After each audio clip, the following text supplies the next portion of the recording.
to play a terrific football team. Obviously, everybody sees the talent they have on the football team, offense, defense, special teams. They're well coached. I have a ton of respect for what Dan and his staff do. I know a lot of his coaches. They're terrific. Unique challenges every single week in the NFL. No different with their attack. When I'm talking offense, defense, or special teams. Very physical group. Obviously, their offense is playing at an extremely high level. I think the quarterback's great. They have great playmakers around him, including an explosive running back that can hurt you in the run and the pass. Terrific offensive line. Hank Fraley's the coach of that offensive line, a good friend of mine who I've coached with, so I know how they're taught. I know how they're playing, and they really play through them. Defensively, Kelvin Shepard's doing a tremendous job with this group. Talent at all three levels. Obviously, 97 is terrific, can get off the ball, can rush, can play the run, never stops.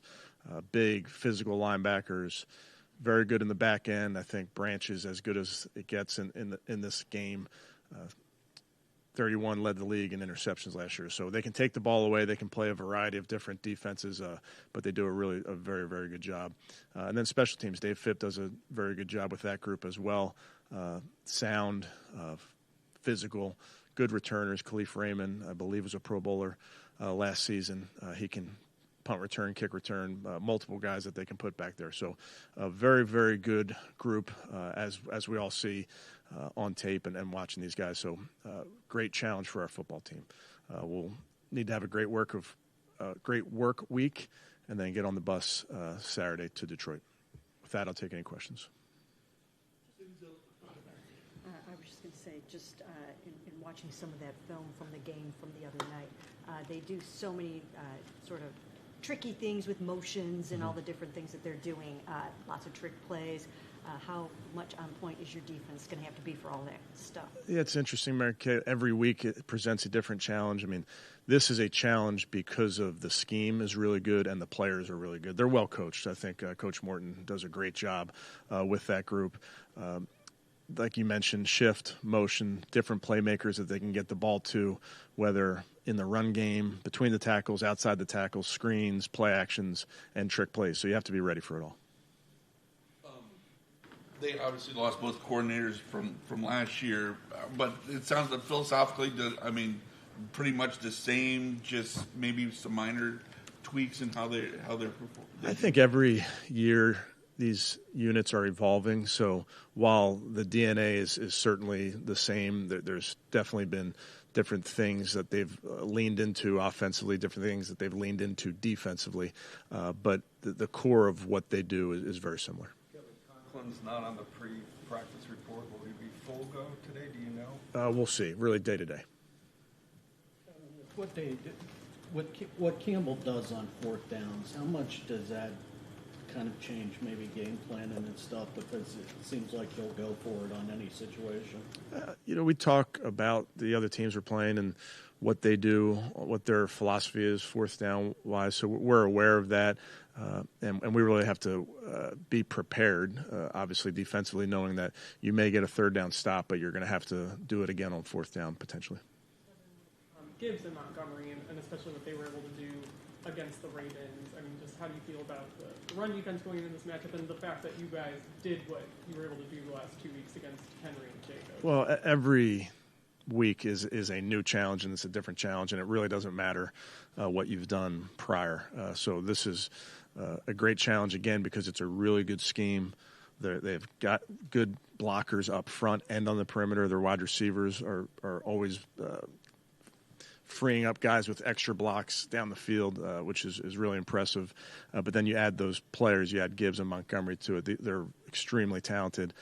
They can really run every run style, and they can meaning they can run tight zone and wide zone and then toss schemes, and then they can also use them on the perimeter in a variety of ways. After the game, Joe said that there are probably some downfield opportunities that he didn't take advantage of or didn't try to hit. So did you see those available, and then how important is it to mix in some of those?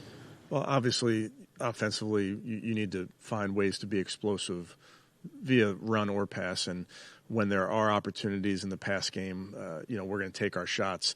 So much of that is dependent on having the time that allows you to do that.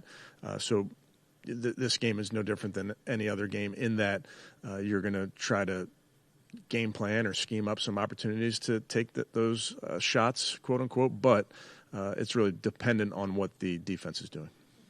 The situation be fluid throughout the week as you see who's going to be available and how they fare on each side? I think that's fair to say, yes, in this situation, and at many positions, you're always waiting to get more information throughout the week. I saw Denzel pop up on the injury report.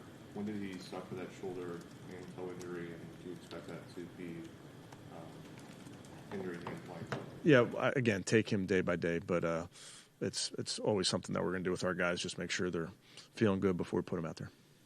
What was it about Thayer that attracted you guys, that he was the guy that you guys went out and brought in and placed him on? Yeah, I think Andrew and the personnel crew do a great job of looking at a ton of different options. He was a guy that we thought would be a good fit for our group.